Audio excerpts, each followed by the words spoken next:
Yeah.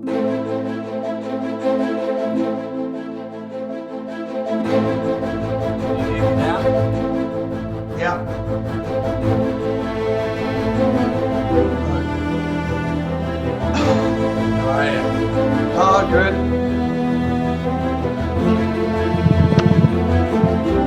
Hi, Diane. Hello. Hello. Can you hear me? Hi, Petra.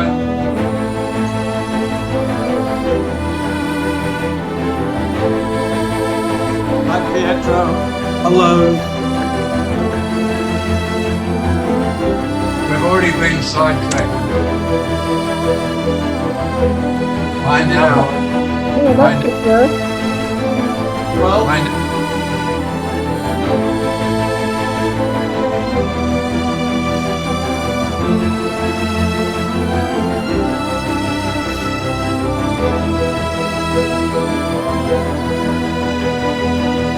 I now believe that COVID-19 is a replacement for war.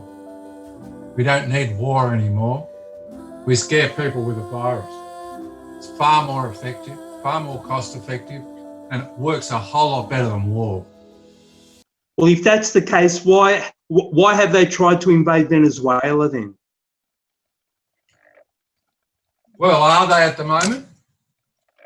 Well, they launched a mercenary attack last week against Venezuela, seeking to basically assassinate Maduro. They had two teams that landed on the coast of Venezuela. Among them were US citizens, including former soldiers.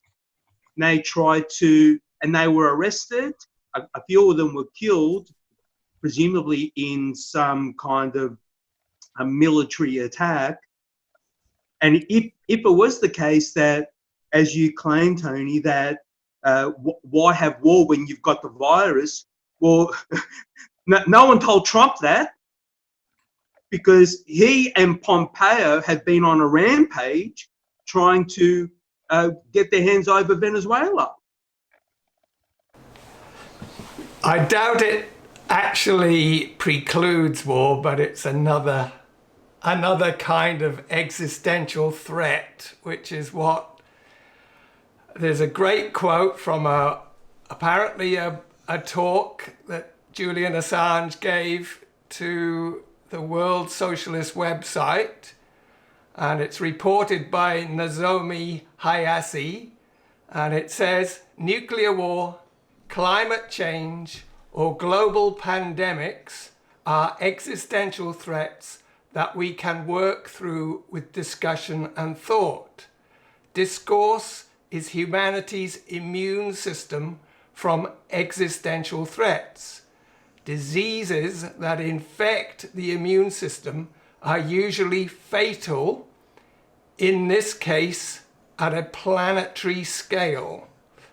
So it's in the same kind of area.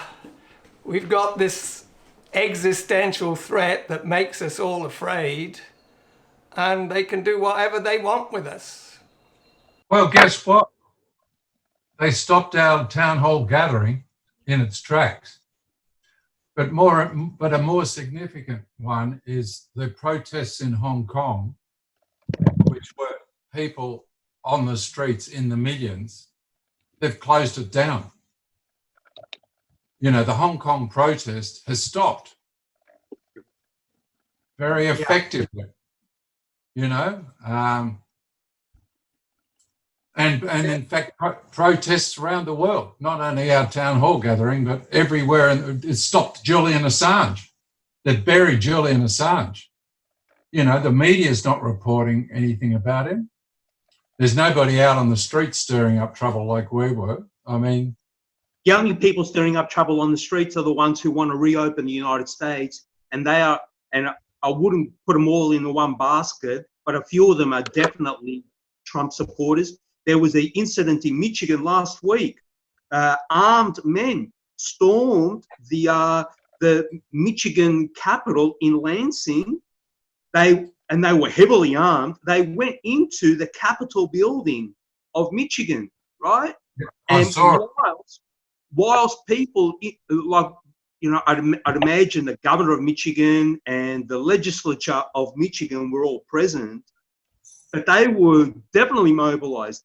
There were also other mobilizations in, I think, in Arizona and California, where people who wanted to reopen the economy, rejecting all medical advice, including doctors and nurses' advice that they refrain from gatherings, like social gatherings, and in fact had approached hospitals and medical facilities demanding that they be reopened and that people be allowed to congregate. You know, these people have been mobilizing, right? Trump is now, he has now sought to reopen the economy, even though professionals have declared that if they were to reopen the economy, it could lead to the situation where the number of deaths increases dramatically. So a few weeks ago, they got to over 2,500 deaths per day throughout the United States. They were able to reduce that down to below 1,000 a day, but they anticipate that if they were to reopen the economy, reopen schools, reopen business as usual, that death toll could escalate to over 3,000 a day. That's from statistical modelling undertaken by professionals in the medical field, right? But one thing they haven't stopped is American imperialism's attempt to dominate the world. They haven't stopped that. So there are aircraft carriers in the South China Sea. There are attempted overthrows of the Venezuelan government. As I mentioned earlier, 2 attacks on Venezuela were undertaken this week. And it was reported by journalists on, you can have a look at Anya Parampil, who works for the Grayzone, and also Aaron Marte, also a Grayzone journalist. And there was a presentation on YouTube put out today by Bill Van Auken of the World Socialist website, comparing the attack to the Bay of Pigs incident in 1962 or 63 in Cuba, right? It hasn't stopped the Trump regime from, and Pompeo particularly, from going ahead with their plans, right? Pompeo said that they wanted to hoist the American flag in Caracas, so Venezuela's capital, only a few weeks ago, right? So wouldn't that suggest that the American government doesn't think that the coronavirus is anything? They're using it as a smokescreen. They don't care. They don't care, right? You had sailors. They had sailors on the aircraft carrier tested positive for COVID-19. They tested positive, right? They ignored all the medical advice, and they went ahead and continued to project their military as being invincible, as threatening on a global stage. Now, look, I don't seriously believe America's going to lay down its arms. I'm kind of being facetious there. But what I am saying is that I believe that coronavirus, I mean, initially I thought they would just exploit coronavirus. But I now believe... Tone, they are doing that as well. Yes, they are exploiting it. But I now believe that the whole thing is, like the wars that they run, is completely fabricated. Completely? Really? Completely. But they came up, but the World Health Organization issued a warning at the end of 2019. But it's been accepted that there's no accurate testing to date. And the test they're using has just been tested by the head of the Tanzanian government. and he tested swabs from various different animals. He got his doctors to take swabs from various different animals and also stick the swabs into various different pieces of fruit. And the various swabs came back negative, positive, and indeterminate. You know, the test is a farce. The test, and so what they're doing when people present in hospital with a existing condition that they're suffering from, they do a swab of their saliva, and if it comes back positive, in America, I heard this, instead of getting $3,600 for a pneumonia patient, they get $13,000 and something dollars for a coronavirus patient.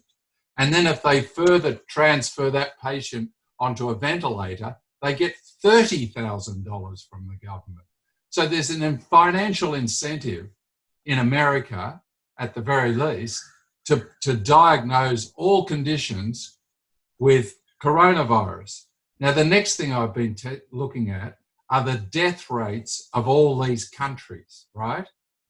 America, for example, who were getting close to 2,500 deaths from coronavirus, their average daily death toll is 6,700 odd people, right? So every day in America, on average, nearly 7,000 people die of, all causes. But a vast majority die in hospital of medical conditions, heart attacks, blah, blah, blah. Now, they're all going to be tested by this dodgy test. And if this dodgy test throws back a coronavirus thing, the hospital gets more funding. And, we go from 2,000 to 2,500. We go from a third of the deaths in America to, a quarter of the deaths in America to a third of the deaths in America being called coronavirus deaths. But, we know from Italy, all those deaths that occurred, they all were people with pre-existing conditions. They were all tested with this dodgy test. No, they weren't. No, they weren't all with pre-existing conditions. Many of them were. 99-point-something% were. I mean, this links up perfectly with what's happening to Julian Assange. I mean, what state publicly tortures a journalist and gets away with it if it's not a fascist state? Only fascist states get away with that sort of shit. And fascist states also get away with having war without due process. They also have fake viruses without due process. They also, inoculate people compulsorily without, it kind of fits together with what's happening to Julian. Yeah. Well, Dr. Wolfgang Wodarg said that the coronavirus test was picking up. I think even the person that developed the test said it will pick up the coronavirus in bats. And it's in most species. It's not only in the humans. It's not only very common in the humans, it's very common in the animal kingdom, full stop. And it would appear it's even in fruit. Yeah. But there are lots of different coronaviruses as well. But this test is not very specific, apparently. Yeah, well, that's the problem. Everybody's known all along that it's not an accurate test, that it throws false positives, well, supposedly false positives and false negatives. There's another thing that's come out, is this idea that it was a genetically engineered virus. I don't go with one. I don't buy that one. Well, I don't totally buy it, but because Tariq Haddad said it's definitely so, I'm kind of looking into it. there's definitely some shady things going on with the, you know, America has been very interested in these bats from China, and you know, I just don't know. It's No, just, listen, everybody always says you follow the money. If you really want to understand what's going on in the world, you follow the money. Now, Bill Gates, right, back in the 90s, was the evil, ruthless, money-making, internet industry vulture who was guilty of all sorts of corporate crimes. And through his shenanigans, he became, they're saying, the second or third richest man in history. And then he decided at the end of the 90s to change his image. So he got out of Microsoft and got into, the Bill and Melinda Gates Foundation, and they dedicated themselves to world health. And they hooked me, and I thought, oh, good on him. You know, he's going to spend his wealth to save the world. Well, I just watched a thing by Robert F. Kennedy, the nephew of John F. Kennedy.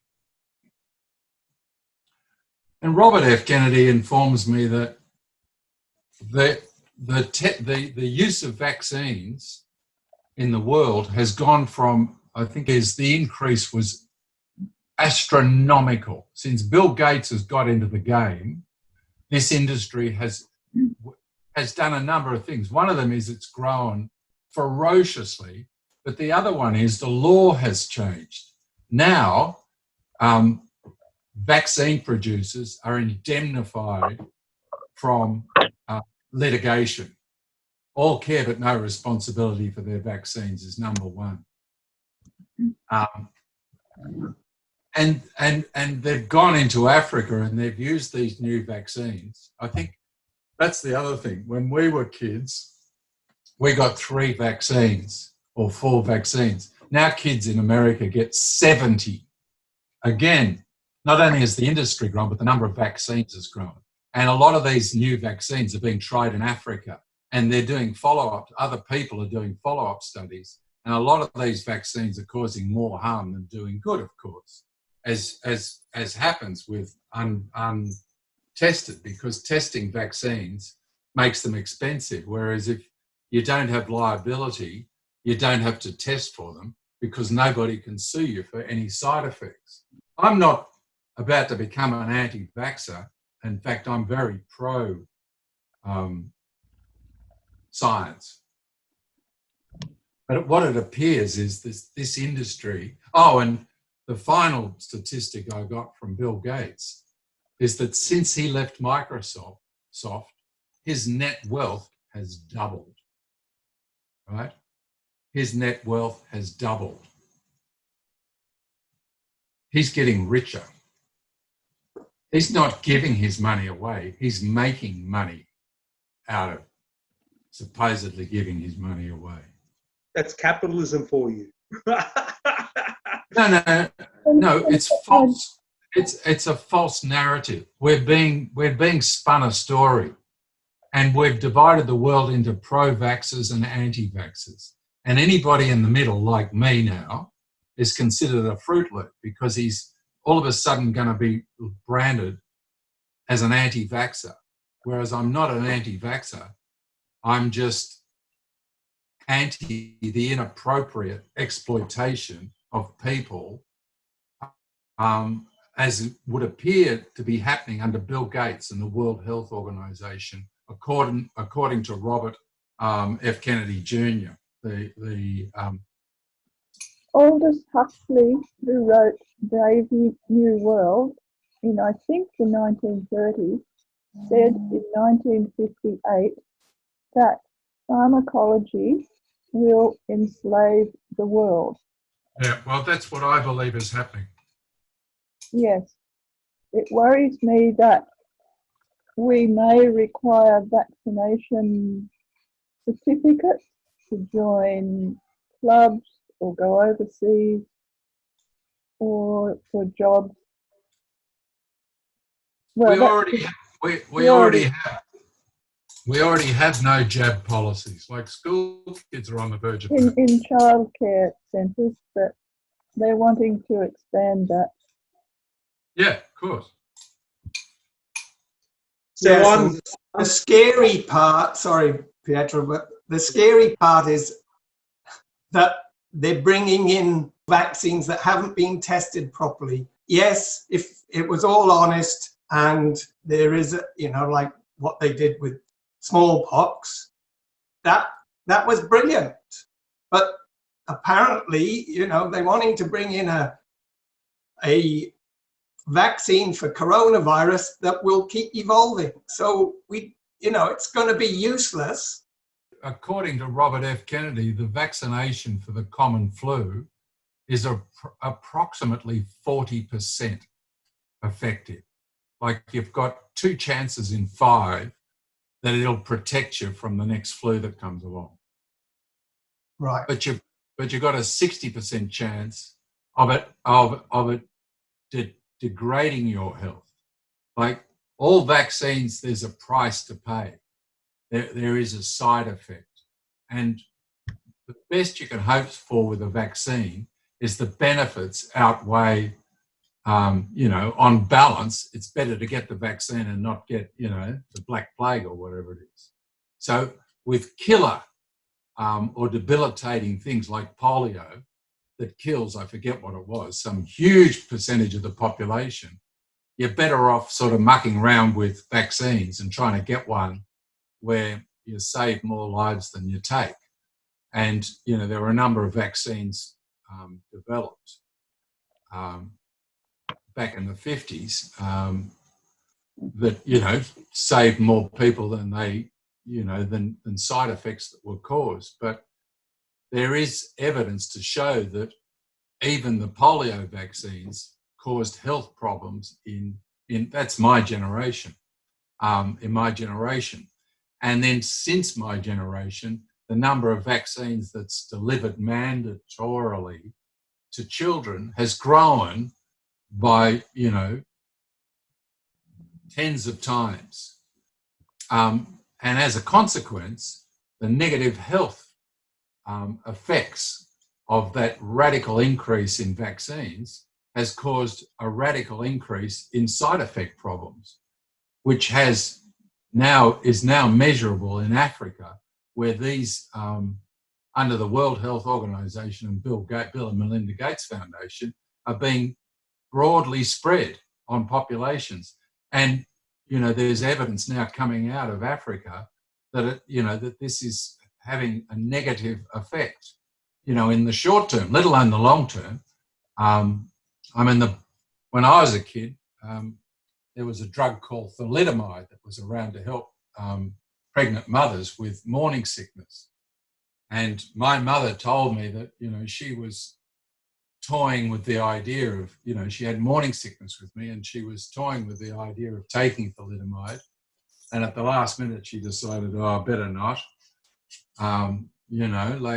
So I guess, in a way I dodged a bullet there, which was, at the same time as the polio vaccine, here was a drug for morning sickness that caused the most horrific birth defects you can imagine, which is an indicator that, this sort of pharmacology is not something you'll want to treat lightly.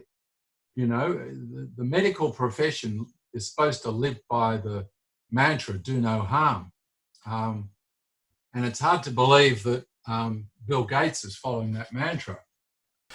I just don't think they're doing it for the good of the world. I think they're doing it for the good of their pockets. Well, history is littered with rich bastards who have spent a lot of their money trying to prove to the world and leave in posterity the fact that they're a good guy. I mean, Rockefeller was a classic.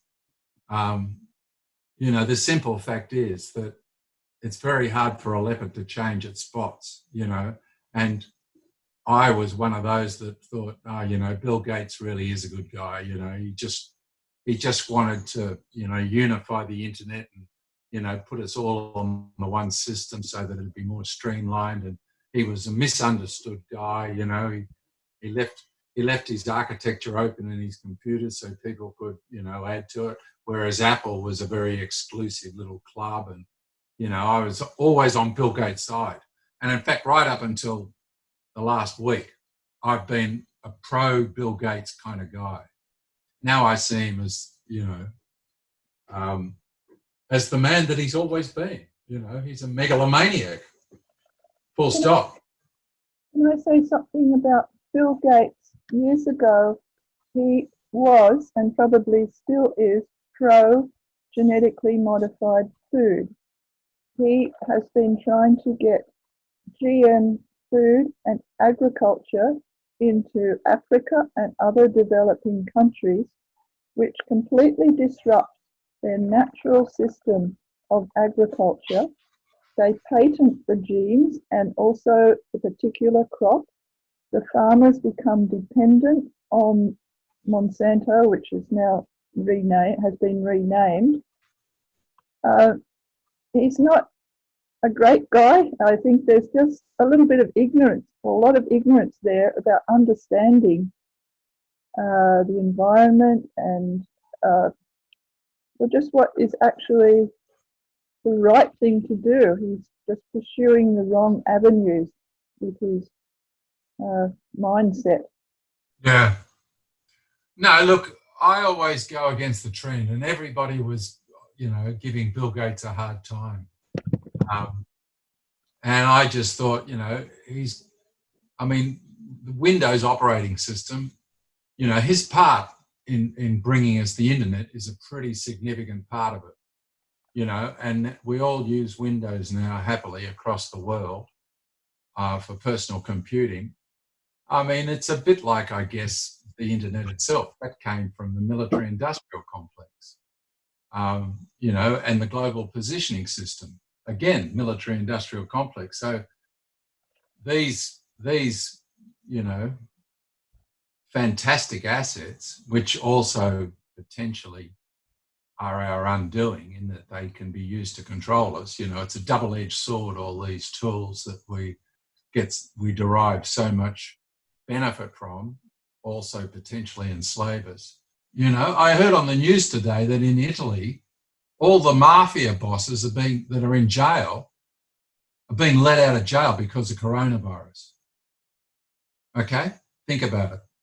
The mafia bosses who have been convicted are being let out of jail.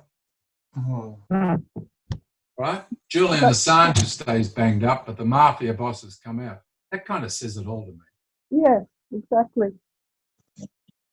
That really, you know, I heard that on the radio this morning. I thought, you know, that fits into the picture perfectly. Dr. Wolfgang Wodarg was saying how corrupt the World Health Organization was back in 2009 when he was a politician and had the responsibility for, I think it was health anyway. And he said that it was very corrupt, and that I think it might have been the swine flu. I get mixed up with them. N1, H1, something like that. And there were big things back then that the world was going to succumb to this terrible virus, and it never eventuated. But there was a big push. And every time it seems that there's any kind of murmur that there's a virus that could cause a pandemic, apparently there's a lot of money to be made from this stuff. This vaccination industry has become enormous. Well, the whole, you know, pharmaceutical, it's big pharma, you know, it's pharmaceuticals it's where the money lies. And if people are afraid, they're going to want it. Yeah. No, they'll demand it. They'll demand it. No, that's the beauty. When you can get people scared enough, they'll demand you treat them with authoritarian control. They actually feel safer when the government gets more authoritarian. They demand, they actually demand that the government crack down. Yeah. I mean, I know because I went through these thoughts early, when this thing first happened and I realized we had to stop meetings, I kind of looked into it and I spoke to my son, who's a medicinal chemist. And he said, listen, Dad, if this is as infectious as they're saying, whatever it is, this will get right around the world. This will infect everybody. And the worrying thing with this sort of virus is that it doesn't stay put. It doesn't stop changing. It changes a little bit in every host. So by the time it's got through 6 or 7 million hosts, it's going to be a lot different to the first host. And one of those mutations can be that it gets more deadly or even more infectious, or in fact it can get less infectious and it can get less deadly. But it's an uncharted course, and it kind of scared me. And I thought, oh God, when's the government going to lock down? Because that's what he said. He said, what we're going to do is go into lockdown. We're all going to stay at home, blah, blah, blah. And I thought, shit, how long? And he, it's indefinite, really, isn't it? It can take years to get a treatment even, let alone a vaccine. But, it appears that this was the narrative they started spinning, and the Chinese started it, didn't they? Who had the biggest problem with civil unrest in the world? China. Where did they have it? In Hong Kong.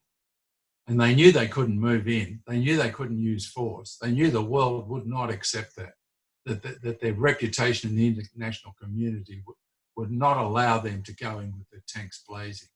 So they had to find an alternative way. And what a beautifully elegant solution they found. Let's just put yourselves in the shoes of a fascist dictator. Let's just put our Hitler head on for a moment. What a perfect tool a pandemic is for a fascist dictatorship like China and America and England. And France had a big problem. My latest thing is they're all in bed together. There's a coalition of fascist dictatorships around the world, including the mafia in Italy. And that's why all the old mafia bosses are being let out of jail on the excuse that, they're at risk from coronavirus that they know doesn't exist. They're using their fake excuse to get their underlings out of the can. Yeah, well, I wouldn't be 100% sure that this virus doesn't cause illness, but part of me thinks it could be just a thing that's always been there. We've always had it. And someone has come up with this test, and then people are getting sick. And there's lots of reasons why people are getting sick, but they're not to do with that virus. It's to do with all the other things. And people get influenza and they die of influenza, and they've always died of influenza. So that's going to take up a large number. But then there's the fears that come along, and people are taking hydroxychloroquine. And so apparently in New York, there's twice as many black people have died of it than white people. And the people from Africa are the people who have got this defect, or it's actually not a defect if you're living in a malaria country probably, but it's people who come from a country where there's malaria have this, we'll call it a defect because I don't know what else to call it. If they take hydroxychloroquine, which is meant for people with malaria, but it causes exactly that altitude sickness syndrome, which is not part of the COVID-19 symptoms. It's a different thing. So I think it's 5 to 10% of people in Italy have this gene, but 70% of the people in Italy were taking hydroxychloroquine. So that would boost that problem, wouldn't it? Without there actually being a virus causing anyone any problem, they would be, oh, I've got a cough, I've got this, I'll take this because it'll save me. And they take it, and apparently they're taking it in much higher doses than they were taking it for malaria. So like 20 times. Yeah. When they say 2,500 people are being connected to COVID-19, it doesn't surprise me. When the hospital's getting paid an extra 10 grand for saying it's a COVID death, for saying it's a COVID patient, why wouldn't they? It's an extra 10 grand a bed. Yes, but there are also people dying of heart attacks, as you said. And then they do a blood test, and if they get a false positive that it's COVID, they call it a COVID-19 death and get an extra 10 grand. But also they're dying, they wouldn't have been dying of heart attacks so often because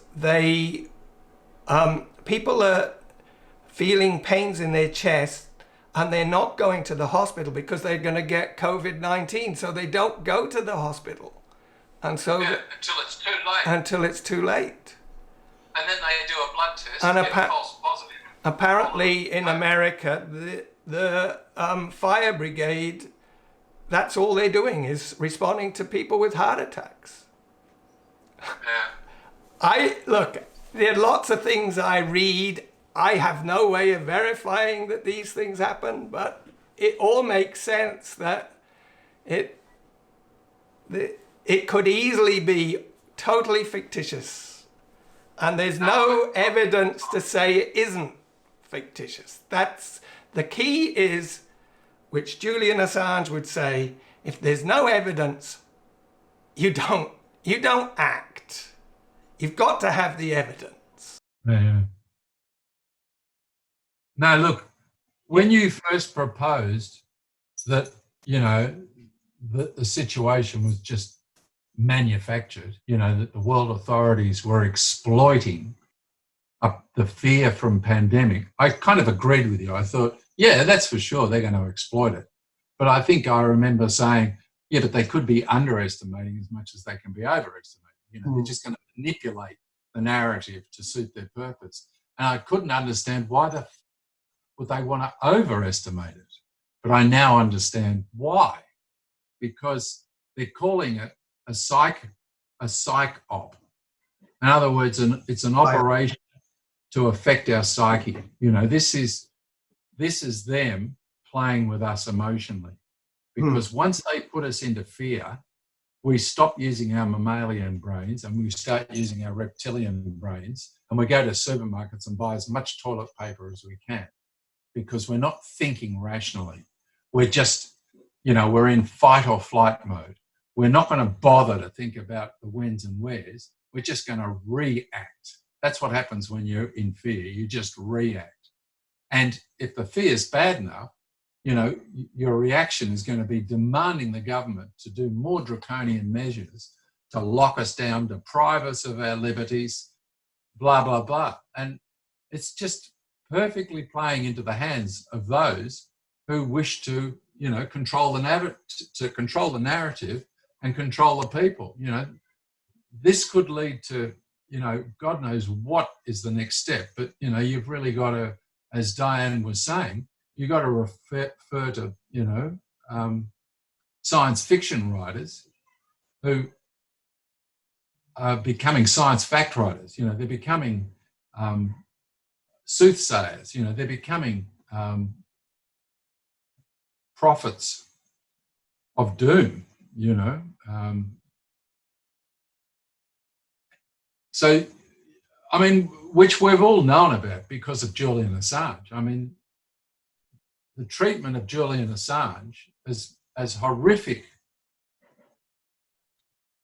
as it is, it's still hard to get your head around the full horror of the implications of it, you know, like that this is being perpetrated by human beings, you know, this absolute act of bastardry, you know, of psychopathic bastardry is being perpetrated in full view of the world.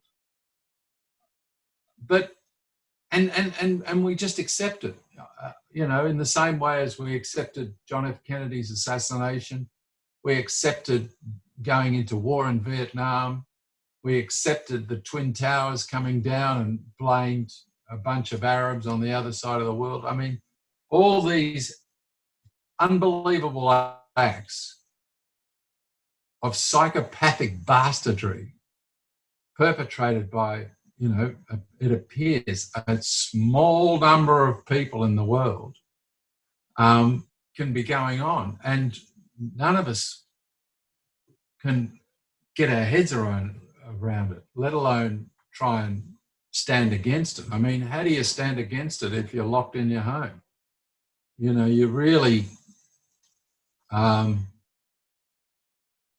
to think outside the square. Neil Ferguson is the... do you know who he is? Neil Ferguson? Are you there? I've heard the name. He was the guy that created the model that begins with M and ends with Oddle. that was predicting 500,000 people to die in the UK and I think 2 million people maybe in the USA. He has a history of doing the same thing. So in the UK they had a foot and mouth disease scare where they killed hundreds of animals, and apparently it's thought that it was for no real reason. And then I think he was in on this swine flu and different things. Apparently every model he's had is a model that is, you know, catastrophic, the effects if they came true, and they've never come true. Anyway, recently he has resigned from his position in the UK because he broke the curfew. But what you have to think then is, this is a way to get rid of somebody that's causing an embarrassment. So he's now, you know, he takes the full blame for he broke the thing, and that's his reputation totally ruined, but on a different point to why it was no good. So he's got it, you know. So it's hard to really talk about him now because we've got to mention this other fact. And so he was a terrible bloke. But, you know, now we're here. It's like, now we're in Iraq. No, we can't leave now because we've already got here. And so it seems the same patterns. They've kind of got a model for, that's what it seems like. There's a model that they've got for how to manipulate the public and get them into doing something that they want them to do. And they've developed it to the point where we're at now. They've gradually, like the Russiagate thing was like, that was a baby thing, that one. People were all upset. They thought that the Russians were controlling the weather and all this stupid... It wasn't controlling the weather. It could control the power plants. They thought that, Rachel Maddow was saying Russia could destroy all our power generating plants and in the coldest weather, and we will all die. I mean, and people are ready to believe it. It didn't happen, of course, but, you know, but these things are designed to engender fear. Yeah. You know, it's like the weapons of mass.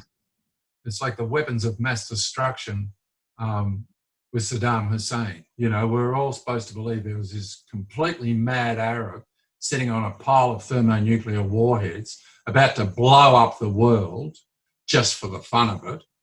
You know, I mean, it was a ridiculous proposition to even pose that this, you know,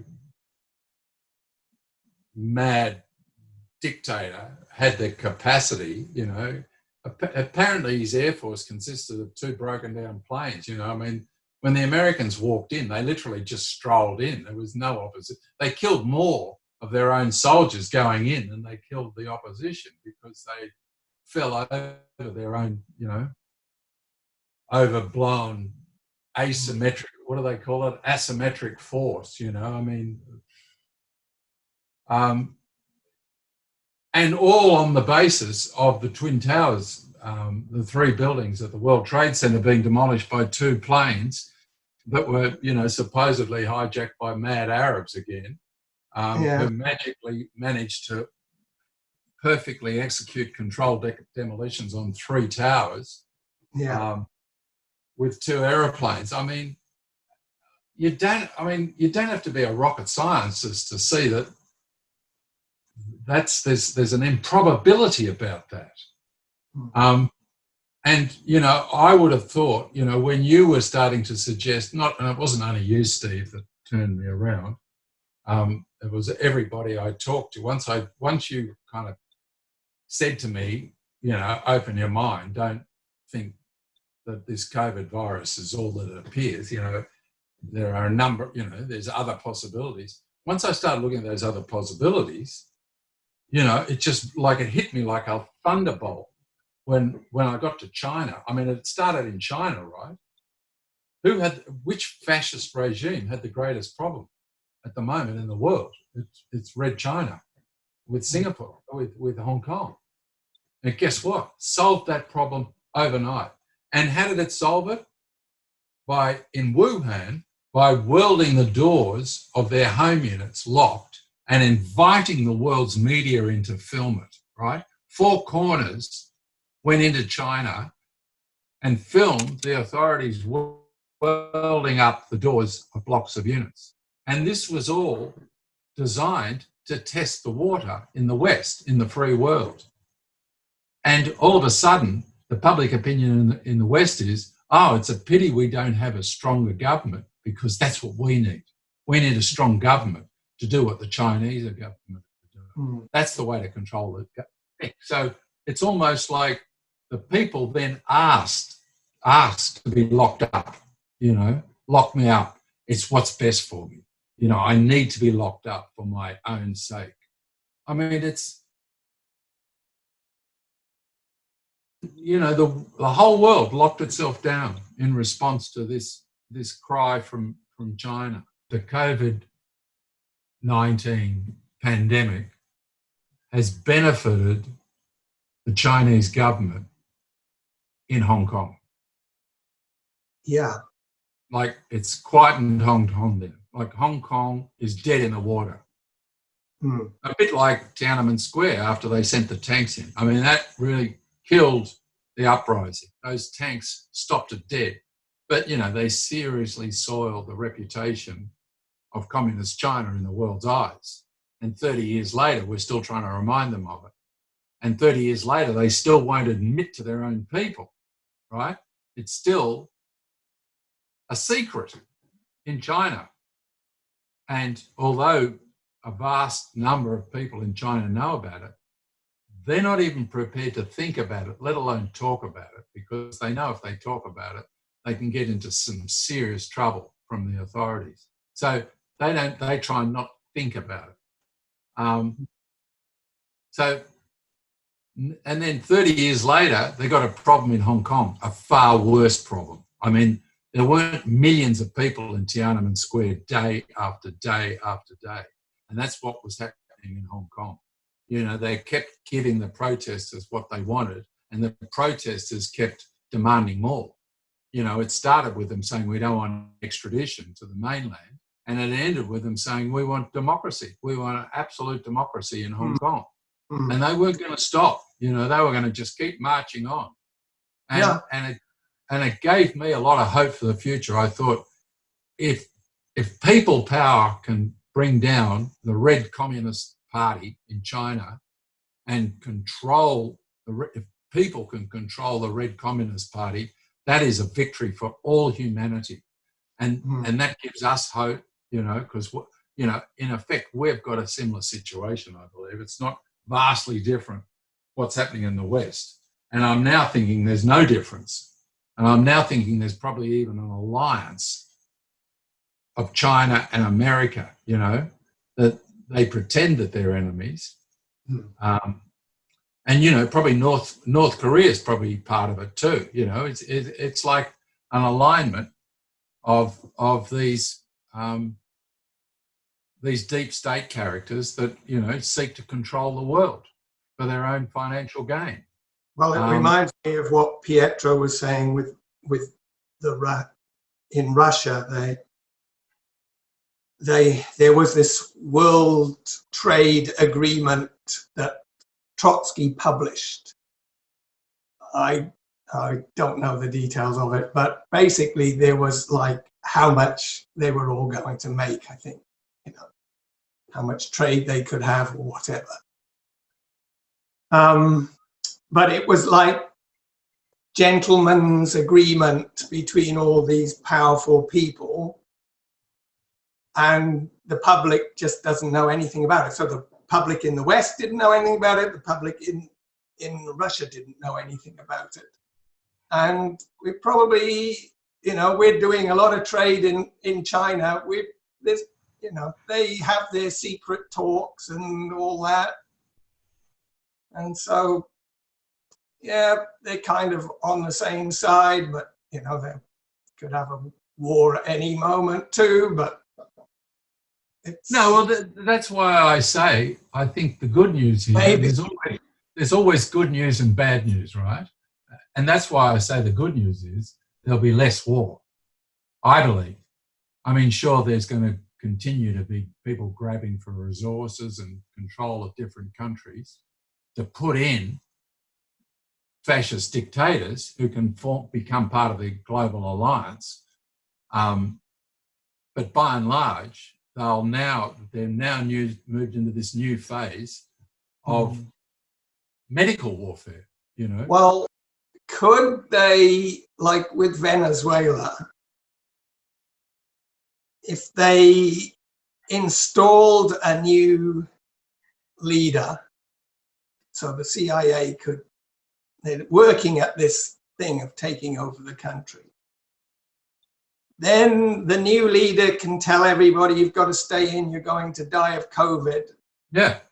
America they want to install somebody that will join the gang. And obviously the current regime in Venezuela is, I don't know, I'm not up on Venezuelan politics, but I would say if America's trying to take it over, then there will be a popularly elected government at the moment. You know, there will be a bunch of people that represent the people.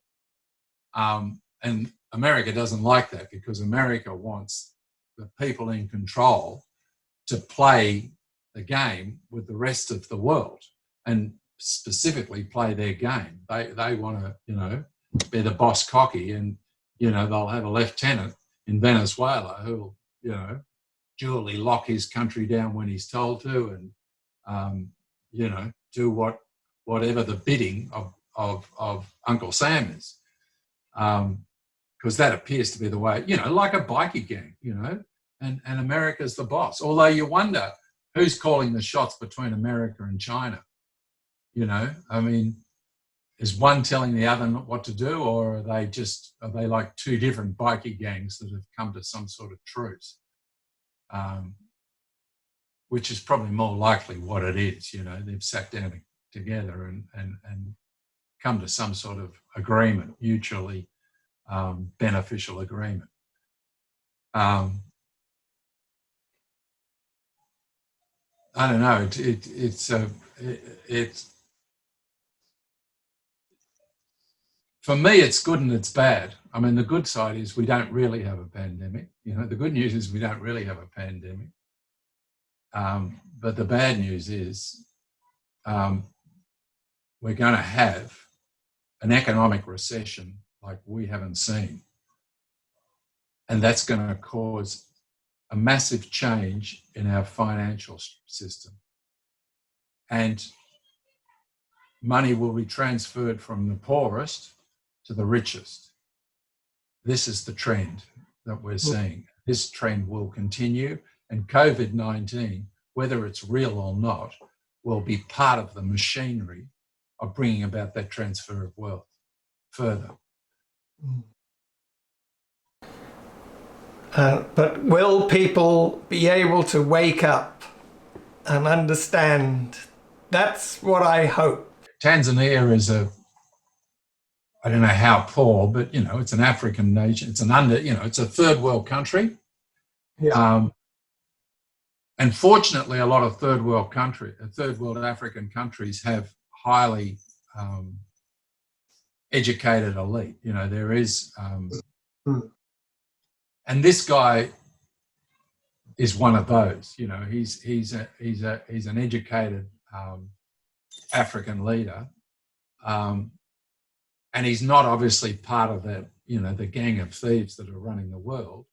And he's, you know, smelt a rat, and on his own accord, he's organised various doctors to take these false swabs, you know, of animals and fruits and put them through the official test. You know, he's not saying that COVID-19 is fake. He's just presenting raw data. He's not conjecturing on anything. All he's doing is pointing out his little scientific experiment, you know, where he's sent a dozen samples off from these weird sources and talked about the results he got back, just to highlight the fact. We all knew that the test was inaccurate as buggery, both false negatives and false positives. We all, you know, there's no scientist on this planet that's going to say, oh no, we've got a terrific COVID-19 test, because that's not what they're testing for. They're not testing for COVID-19. They're testing for this retrovirus. Well, and it was because it was urgent that they didn't bother to verify it. Normally, a test gets verified by other scientists. Yeah, with double-blind studies. Yeah, but it's urgent. So you can't argue with that because it's urgent. You know, at the time, you say, well, I mean, if it really is killing people, then, you know, use whatever test you've got. If it's helping us, that's good. But I mean, when I first saw the flattening the curve story, it made perfect sense to me. I thought, yeah, well, we don't want to overburden the hospitals. We'll slow it down by flattening the curve. Well, look, that's the other side of it. All this sort of social distancing. I mean, lockdown's one thing. Sure, lockdown, if you stay at home, you're going to stop transmission. But all this other crap about wearing masks, social distancing, etc., there's no science, you know. And my son, who's a medicinal chemist, you know, as much as he scared the bejesus out of me with the potential for a highly infectious virus to spread around the world very quickly, he also impressed upon me the complete waste of time that social distancing and wearing masks is. Because, I mean, they now say that a mask can actually help the transmission.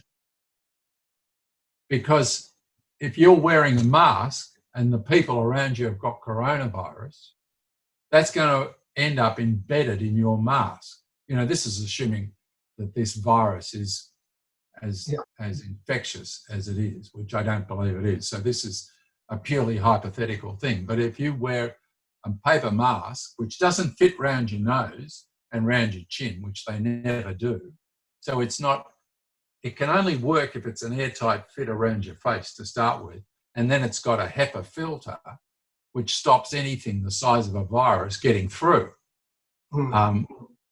And then it can also get into your eyes and your nose. So then you've got to wear some sort of a visor.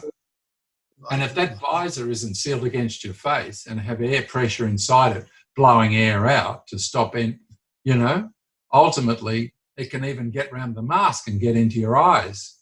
So really, even what they're doing in hospitals is not a proper safeguard against a highly infectious virus.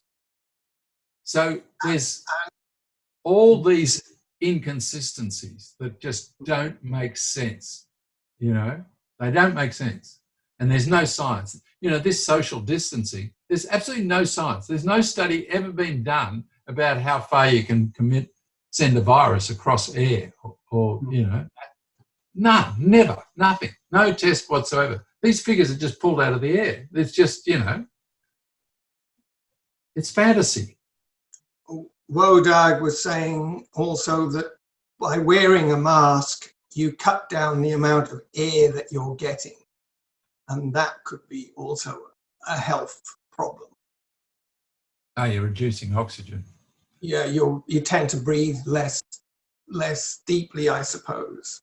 He's actually got a video and he speaks English quite well. I didn't realize initially that he spoke English because all of his stuff was in German, but he's did an interview with somebody, and it's a very good interview, and he talks about coronaviruses, and he talks about how the World Health Organization is extremely corrupt. Then there's also Vanessa Beeley. She is kind of famous for reporting on Syria, but she's done this thing on the World Health Organization and Bill Gates and all the connections. So I'll send you that link.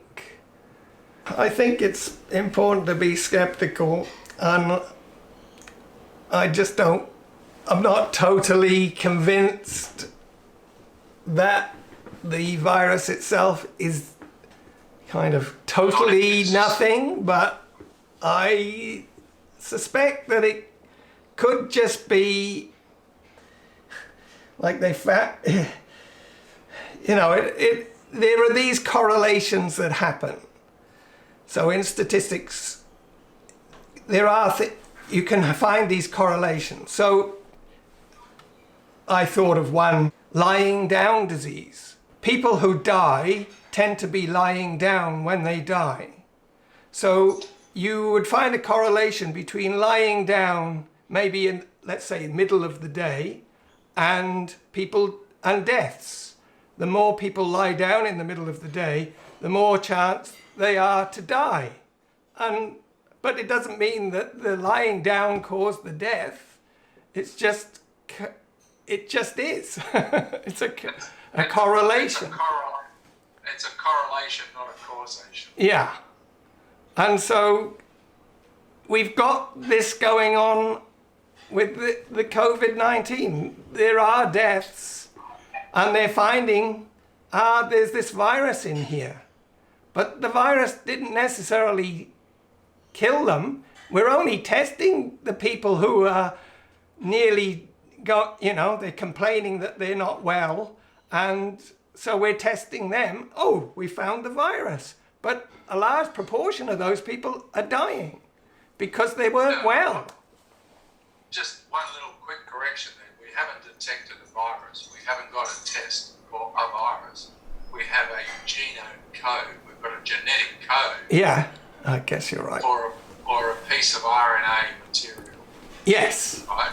Yes. You know, this all started with me thinking I want an antibody test. Well, Australia has apparently secured 10 million antibody tests through... Is that current? They're not currently using them, are they? No, but I would have thought, and I don't know why they need so many, because all you've got to do is do random sampling. So you just go to Sydney, you know, would you like to take this antibody test? It's just a little flick with a little bit of blood on you. We'll find out what the general population, we'll do one in Sydney, one in, you know, different suburbs around Sydney, and then different country towns, and we'll get a picture. Yeah. Why the hell if you had that antibody test, that shows you, as you're saying, with those targeted random sampling, you can establish how long this bloody virus has been around and how many people have been affected, and then get a true picture of what the death rate from the infection rate is. Because if there is a genuine pandemic, you know, if there's a highly contagious, you know, a truly virulent and deadly disease on Earth, you know, like the Black Plague or whatever, then the quickest way to stop it is with quarantine. I mean, you stop it dead in its tracks. I mean, lockdown works because you stop people getting together. I mean, it's an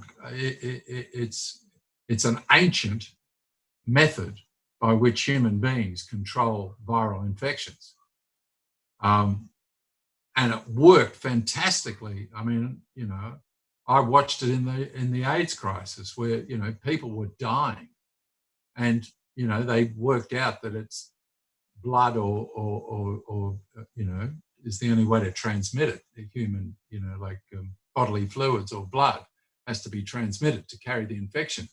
So by controlling that, we controlled the spread. You know, it was an effective lockdown. And that was the primary way of controlling the death rate caused by that retrovirus for decades. And it's only very recently that we still haven't come up with a vaccine, but we have come up with retroviral treatments that mean they can treat the condition, and the condition is no longer, you know, it no longer causes death. So we have that as a guide to these RNA, the existence of these RNA viruses that are the precursor to another virus, which is the one that causes death, which in the case of AIDS, we haven't yet determined, you know, three decades on, and we still haven't cracked that nut, so to speak. So, you know, the fact that, you know, that people are coming out and saying, oh, we'll have a vaccine in 12 or 18 or 2 years or something, I mean, that is like total fantasy. Yeah. I just managed to find this website here, which is the UK. Can you see the www.gov.uk up the top here? Yep. High consequence infectious diseases. This is status of COVID-19. As of 19th of March 2020, COVID-19 is no longer considered to be a high consequence infectious disease. So, you know, a top government body telling the public that, hey, it's not a problem. Well, it's a, you know, they're saying it's a disease, but it's not one of these ones where you have a pandemic. Yeah, but I note the other day in the UK, you know, whatever it is, finance department of the UK government said that it's going to cause the worst economic damage to the United Kingdom in 300 years. Not since the Great Depression, but 3 centuries. They're saying. So, you know, you'd have to say, based on what you've just read to me, and the fact that the economists are saying this is going to cause the greatest economic damage to the UK in 3 centuries, that there's something doesn't kind of add up here. You know, why would a government that has known since the 19th of March, which is now getting on for a month, that, you know, this is, as you so eloquently point out, is no worse than flu. And in my opinion, is just flu and other pre-existing conditions being falsely diagnosed by dodgy tests. It's a bit like when we went into Iraq. We were told there were weapons of mass destruction. And then ultimately, the politicians admitted that there were in fact no weapons of mass destruction.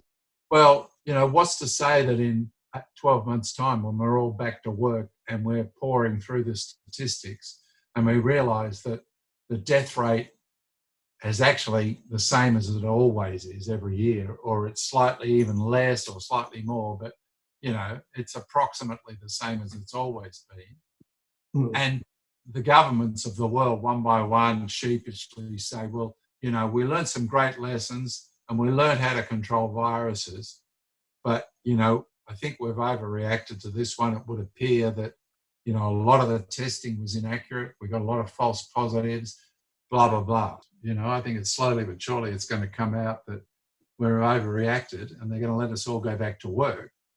But in the meantime, they've worked out that it works. So that next time they do it, they know now that any time they can do this. You know, it's a really simple technique to control people.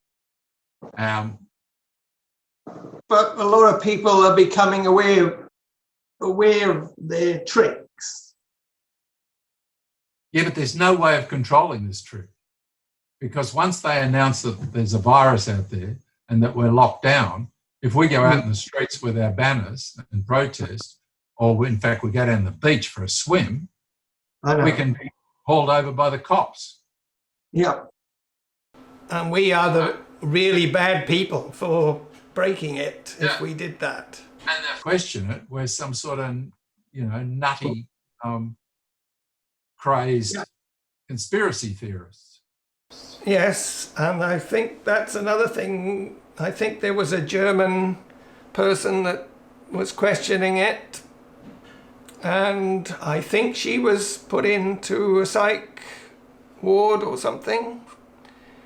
They've got laws that I think in the UK that they only need one person to say that person is, I think it might be a doctor, that person is psychologically unwell. They can be put into, well, arrested, I suppose, and put in a special place so that it shuts them up.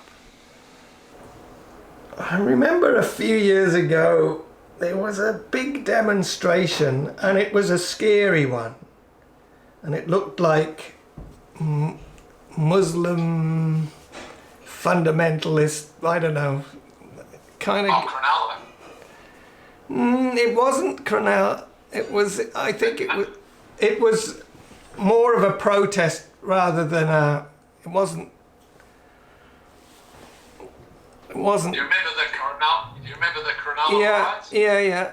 That was fights. But there was a different one where it was, they all wore these masks, like the people that were being more violent, like pushing people, I can't remember exactly what they did, more militant looking, and they just went through, I believe, the street in Sydney, and they kind of looked very scary, which I thought, that is not real. I've never seen that. People are not usually like that. And the people that were arrested, or like they were legitimate people in that demonstration, but they were these like a group, and they were just all masked, you know, they had black wrapped right round their faces so that you couldn't recognize them. And I bet you none of them got arrested, but the innocent ones that were like, I don't know, you're giving the militant people, you're giving the Muslim people a bad name kind of people, the same kind of people that might stand up for, you know, they're good Samaritan type people. They were the ones that got, look, I don't know what happened, but that was what I could see on the TV. It looked like there were these real paid thugs involved in doing something to give somebody a bad name. Billy Field talks about that. I remember when I first joined in with you guys, Billy Field said to me, he whispered in my ear, he said, look, you've got to look out for there's two different pitfalls in this protest, because he's been a protester all his life. And one of them is that type that you've just described, and they're called disruptors, and they're paid by the opposition to discredit the peaceful march. You know, you get a peaceful march, and they're paid thugs. You know, they can be whatever, bikies. You know, they can be military guys. You know, they're paid. They're mercenaries. They're paid to go into the protest and create violence. Yeah. So that the cameras can film scuffles and skirmishes, and they look bloody horrible. Like, you know, they look like a bunch of thugs, and they discredit the whole march. You know, all of a sudden the march is cast by the media as a bunch of ratbags, thugs and ratbags. And then on top of that, the police come in and arrest the peaceful protesters. So, you know, it's a bit like Julian Assange. They're sending a message to peaceful protesters: stop peacefully protesting, because this is what's going to happen to you. So that's one way they disrupt peaceful protests. And the other one is by planting people in the group, which Billy calls shills, which are people that are planted in the group who sympathise with the opposite view to the group, but they're like an undercover agent, and they work in the organisation to divide it and disrupt it and create dissension within the group, blah, blah, blah, blah, blah, blah, blah. And they're another kind of disruptor, but they're kind of an undercover disruptor. But they're the two sort of classic techniques for people that oppose those public protests. And they're tried and tested techniques. And I think the only reason we've escaped that with our Julian Assange meetings is that we are so small that I think they figure it's best to just ignore us and instruct the media to ignore us. And, you know, we're not doing enough harm for them to actually try any of those kind of tricks on us. And we could call out anybody that we would say, well, they're not part of us. Whereas if it got to 1,000 people, then you don't. The outside is less obvious. Yeah. Yeah. So, yes, there's a lot of techniques. I mean, I suspect that, you know, in France, when they had the yellow vests were starting off, there were these vehicles burning in the street. Yeah. And I'd say that's a disruptor thing. Yeah. That's happening. Oh, yeah. And then in Northern Ireland, they just shoot both sides get shot by drive-by shooters. Yeah. And so both sides are terrified of the other side because they blame Yep. these, but it's the British Army that's doing it. Doing a lot. Yeah. They're stirring. There was a movie online at one time, I don't know if it's still available, but of how there was this crack group that were given impunity for their actions, and they just went around shooting people from both, Catholics and Protestants. They just shot them. Yeah. And there was a big outcry at the time, and they stopped the operations of that particular group of army people, and the death rate went right down. Suddenly, halved the death rates in Northern Ireland, suddenly, like that. And then it went on, but they were doing other stuff as well. I mean, the Sunday Bloody Sunday, that was just, straight out in the air, shoot people. The protesters were not doing anything near as bad. Yeah. They just shot them. No, well, now they've, the latest technique for disrupting protests is the most elegant of the lot. They just scare the bejesus out of us and tell us to stay at home. And we all go, yes, sir. No, sir. 3 bags full, sir.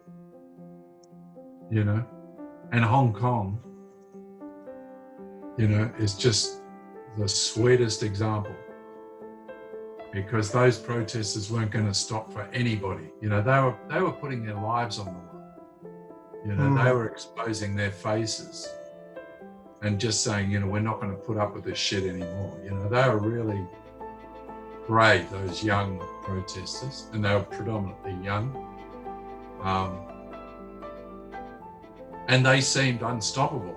To me, they seemed unstoppable. And I really saw them as the gateway to the future. I thought, if they can stop the Red Chinese authoritarian government, there's hope for us. There is hope for us.